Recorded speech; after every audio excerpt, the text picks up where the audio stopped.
ancaman terkait ketersediaan pangan di masa pandemi seperti ini. Tergabungnya kegiatan produksi, distribusi, dan juga konsumsi akan berakibat pada minimnya kemampuan dalam menjamin stok pangan. Kondisi tersebut diperparah dengan adanya kebijakan PSBB dan sampai saat ini belum ada kepastian mengenai tenggang waktu kapan COVID ini akan berakhir, sehingga ancaman krisis pangan masih dapat terjadi. Pemerintah telah mengupayakan tersedianya stok bahan pangan nasional melalui pemberlakuan new normal.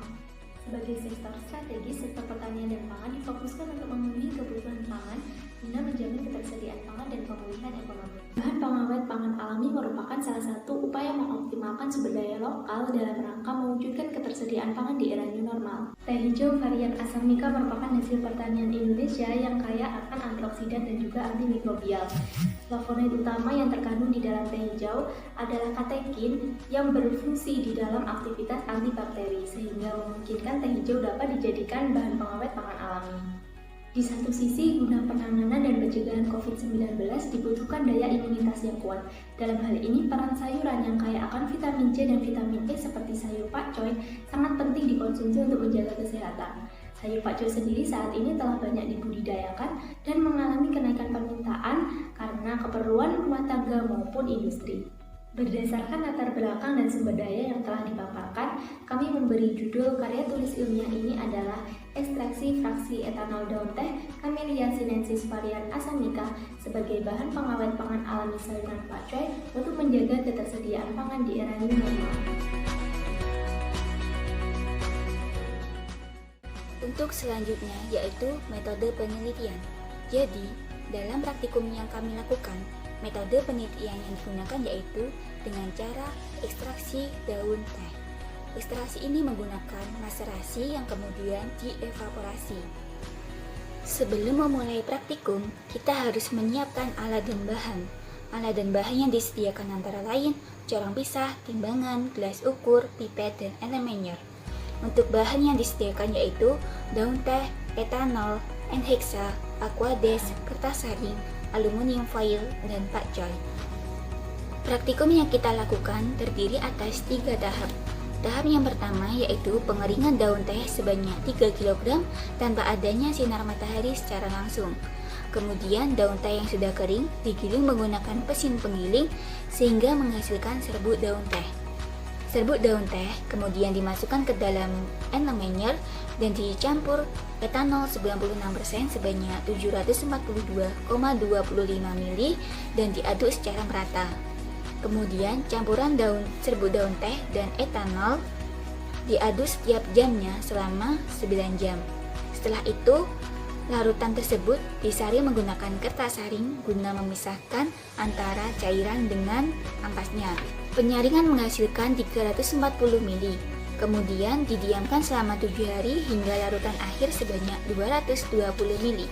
Tahap kedua yaitu pencampuran larutan etanol dengan N-hexa dengan perbandingan 1:1. Kemudian hasil larutan tersebut dimasukkan ke dalam corong pisah dan diaduk secara merata. Akan berbentuk 2 lapisan berbeda pada corong pisah.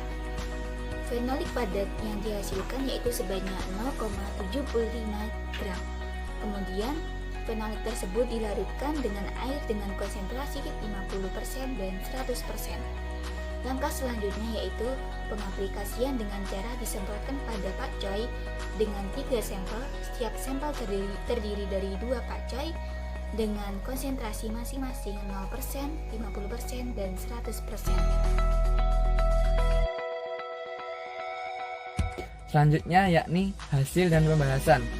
Larutan fenolik yang disediakan yakni 0% atau tanpa perlakuan terdapat pada level pakcoy A dan B.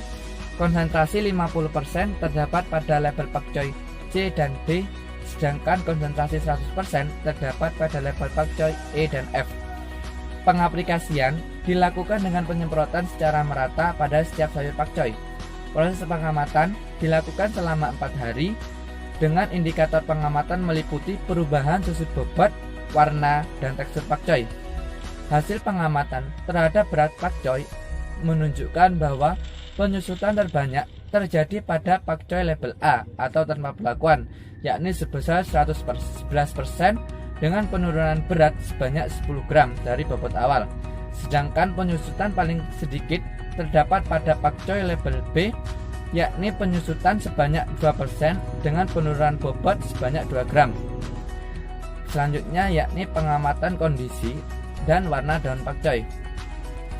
Hasil pengamatan menunjukkan bahwa perubahan kondisi daun yang muncul terjadi pada pakcoy label A dan B atau tanpa perlakuan, sedangkan pakcoy lain tidak mengalami perubahan kondisi daun. Perubahan warna paling banyak terjadi pada pakcoy label A atau tanpa perlakuan dan label E dengan konsentrasi 100%, yakni sebesar 50% dari total daun. Sedangkan pakcoy paling sedikit mengalami perubahan warna, yakni label C atau konsentrasi 50% dengan persentase perubahan sebanyak 30%. Selanjutnya yakni pengamatan terhadap kondisi dan tekstur batang pakcoy. Pakcoy dengan label A dan B memiliki perubahan kondisi dan tekstur batang yang sama, yakni batang mulai mengecil pada hari kedua dan ketiga, kemudian batang mulai melunak pada hari keempat. Sedangkan pakcoy dengan label C, D, E, dan F terjadi perubahan kondisi dan tekstur batang menjadi agak renyah pada hari ketiga, sedangkan pada hari ke-1 dan kedua tidak mengalami perubahan. Untuk selanjutnya yaitu analisis dan pengembangan strategi SWOT. Yang pertama, strength. Di sini ketersediaan bahan baku daun teh yang melimpah. Selain itu, harga yang sangat terjangkau. Kemudian untuk weakness, pengelolaan dari ekstraksi daun teh membutuhkan waktu yang lama. Selain itu, belum adanya pengolahan atau kajian lebih lanjut terhadap ekstraksi daun teh.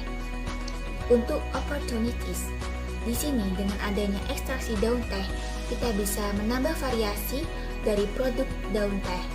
Untuk threat, yaitu tantangan yang harus dihadapi adalah alat yang disediakan atau digunakan dalam proses ekstraksi masih sangat terbatas dan dalam jumlah yang kecil. Kemudian strategi pengembangan SWOT. Yang pertama yaitu strategi SO. Dapat dilakukan dengan cara sosialisasi kepada masyarakat dan pihak terkait. Yang kedua, strategi WO, yaitu dengan cara pengujian lebih lanjut terhadap kandungan ekstraksi daun teh. Yang ketiga, strategi ST, yaitu dengan cara penambahan alat sehingga proses produksi dalam ekstraksi daun teh dapat dilakukan dalam jumlah yang lebih besar. Dan terakhir yaitu strategi WT dengan cara bekerja sama dengan pihak-pihak yang terkait.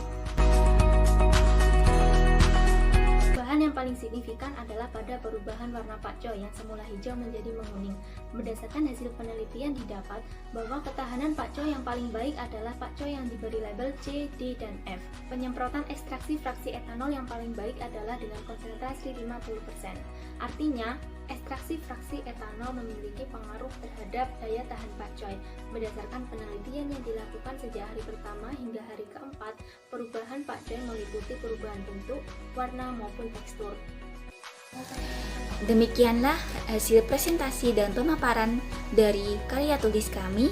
Semoga bermanfaat untuk kita semua dan hasil penelitian dapat dikembangkan lebih lanjut dan dikaji lebih lanjut untuk kepentingan yang lebih baik, terutama dalam proses pengawetan sayuran. Atas perhatiannya kami ucapkan terima kasih. Wassalamualaikum warahmatullahi wabarakatuh.